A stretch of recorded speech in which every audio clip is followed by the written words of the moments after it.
संतान तो भगवान ने देनी है, रो ले चाहे पीट ले, और नहीं भाग में है तो कति नहीं मिला चाहे 6 ब्याह करवा ले। एक संतान की भी देखे हमारे, हम लड़के को मैं तो ज़्यादा देते हैं। दास जूनियर इंजीनियर था, सेवा करता था जब नौकरी इसमें हरियाणा गवर्नमेंट की जूनियर इंजीनियर की, तो उस समय एक कॉन्ट्रैक्टर था ठेकेदार, वो उस समय लगभग 55 वर्ष की आयु थी उस आदमी की, 55 से भी ऊपर होगा, और उसके 4 लड़कियां थी, लड़का कोई नहीं था, और चारों लड़कियों का विवाह कर रखा, पोते पोतियाँ लाओ, दोते दोतियाँ ला हो रहा, पुत्र नहीं। तो उसकी पत्नी को किसी ने कह दिया कि तू अपनी बहन का ब्याह करवा दे, इसका पुत्र हो जाएगा। उसने अपनी छोटी बहन से उसका विवाह करवा दिया। उसके कट्ठिए 2 छोरी हुई, 2 लड़की हुई कट्ठिए जुड़वा। वो खुद बतावा था, ने बोला जी भाग बिना ना मिल रहा कदी, मैंने तो उसका जब ऑपरेशन करवा दिया, फैमिली प्लानिंग का पीछा छुटवा हो रहा ब्याह हो, तो भाग में है नहीं तो क्यों पंगे में पाँच दे भाई, ये मतलब दुखी करो। वो यहाँ पर जो काम करने का उसको भूल गए। और यदि वो बहन जिसके संतान नहीं हो रही है तो वो अंत समय में इसी तमन्ना में मर जाती है तड़फ के अंदर। और इस काल का इतना गंदा विधान है, अगले जन्म में उसको कुतिया बनाता है। अगले तो संतान ना हुई इसलिए तड़फती हुई मरी है, अभी कट्ठिए 8 पैदा कर ले और पेटा भर ले अपना माँ बनकर, अगले जन्म में सूरी बना देगा, अगले 12 इकट्ठे पैदा कर ले टिंडे। तो पुण्यात्माओं इस ज्ञान को आधार बना के जीवो, तब जिया जाएगा इस गंदे लोक में। तो परमात्मा का कहने का भाव ये है कि परमात्मा ने उस विद्याधर और दीपिका को संतान नहीं दी, स्वयं आगे वो हमें लादना नहीं चाहते, हमारा वजन कम करना चाहते, और हम आदत बढ़ गई है और हम लद कर ही ठीक चलते हैं। जैसे गधा खाली छोड़ दे कूदता चलेगा, और उस पर डायमंड का बोरा धर दे कति सेट होकर चलेगा सीधा। तो हमारी आदत बन गई, हमारे ऊपर ना इतने चारों तरफ से वजन होले, हम सेट नहीं हो सकते। लेकिन जब ज्ञान हमें हो जाएगा फिर हम कोई लादो चाहे मत लादो, हम सीधा चलेंगे, हम हंस हो जाएंगे। तो इस प्रकार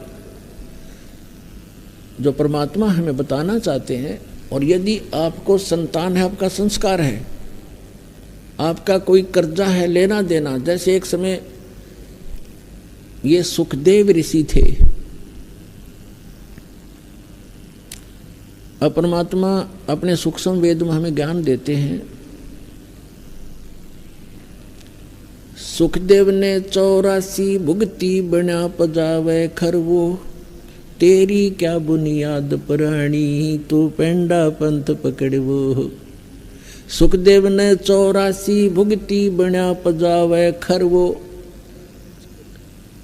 सुखदेव ऋषि हुए हैं, 84 लाख योनियों में कष्ट उठाता हुआ गधे की योनि भी उसने भोगा।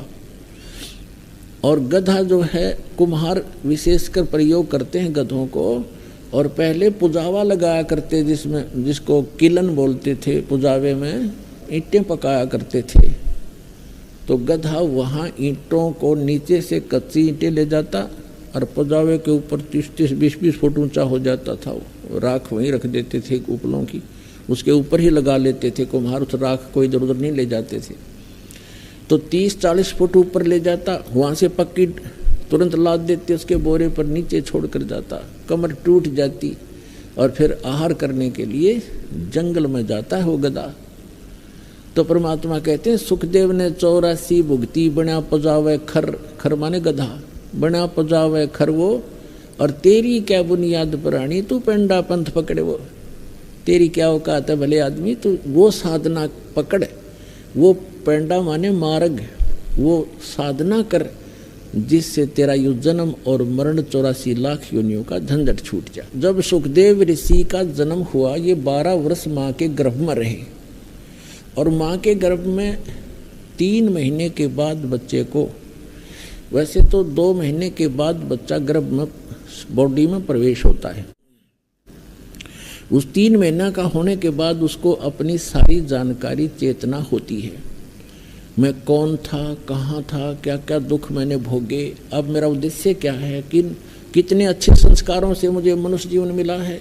तो उस समय वो यही सोचता है किसी प्रकार एक बार मैं इस गर्भ से बाहर जाऊं और जो ही समझने योग्य होऊंगा भगवान की भक्ति करूंगा, परम संत की खोज करूंगा और सत भक्ति किया करूंगा। यहाँ का कोई संसार का सुख में संग्रह नहीं करूंगा, सुख संपत्ति।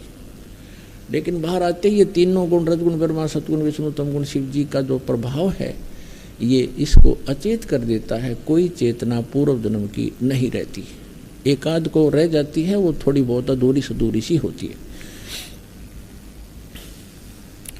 तो क्या हुआ, सुखदेव ऋषि जब माँ की गर्भ से बाहर आए, 12 वर्ष की आयु, 12 वर्ष की अंदर ही हो गए थे, लेकिन माँ के गर्भ से बाहर निकलते ही वो 12 वर्ष की आयु एकदम ग्रहण कर गए। इतना शरीर बॉडी बन गया उसको, अंदर इतना नहीं था, बाहर आते ही एकदम उस सथर का हो गया। तो व्यास जी उसके पिता थे।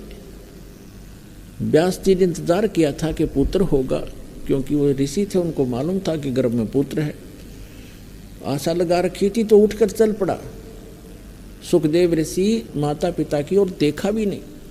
तो व्यास जी ने, वेद व्यास जी ने कहा कि बेटा सुखदेव, मुझे तेरे दर्शन तक कर लो, तेरी शकल तक देख लो, मैंने 12 वर्ष इंतजार किया तेरा।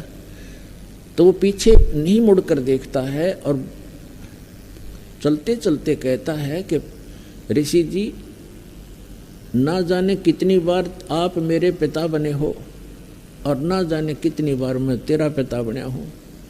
ये तो बुरा झंझट है, अब क्या मैं अपना पीछा छुटवाऊंगा, मुश्किल से मानव शरीर प्राप्त हुआ है।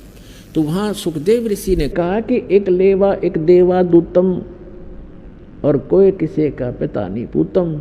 ये तो ऋण संबंध जुड़ा एक ठाठा, अंत में सब 12 बाटा। एक लेवा एक देवा दूतम, आपका कोई लेन देन उलझा हुआ एक दूसरे के साथ। तो एक लेने वाला है, एक देने वाला है। जैसे आप देखते हो पिता सारी उम्र कमाता है, खूब मेहनत करता है, पैसे इकट्ठे करता है, पुत्र ऐसा निकम्मा पैदा हो जाता है, वो उस पैसे को खर्च करता है, शराब पीता है, काम का हाथ नहीं लगाता। पिताजी काम की कार्य के लिए कहता है तो नाराज हो जाता है, लड़ने को दौड़ता है। तो वो क्या है कि उस पिता ने कभी उस पुत्र का कोई कर्ज लेकर दिया नहीं, उसका कोई पैसा मार रखा उसने, वो लेगा, अपना पूरा करेगा। और कई ऐसे देखे हैं जैसे लड़की का विवाह कर दिया, खूब शान शौकत में पैसे खूब दान कर दिए, करते ही हैं जैसे करते रहे हैं। और फिर 6 महीने के बाद पुत्री की मृत्यु होगी तो वो दामाद बनकर आया था, वो पिछले जन्म का मांगा था, उसका उधार थी, वो देना पड़ा उसने। तो पुण्यात्माओं, यहाँ इस बात को आप पक्की समझ लेना, ये कोई डूम बाट के गीत नहीं है और कोई स्वार्थवश कोई कथा सुनाई नहीं जा रही है। ये परमार्थ है और यथार्थ ज्ञान है, ये गॉड गिवन स्पिरिचुअल नॉलेज है। इस पर 100% विश्वास करना।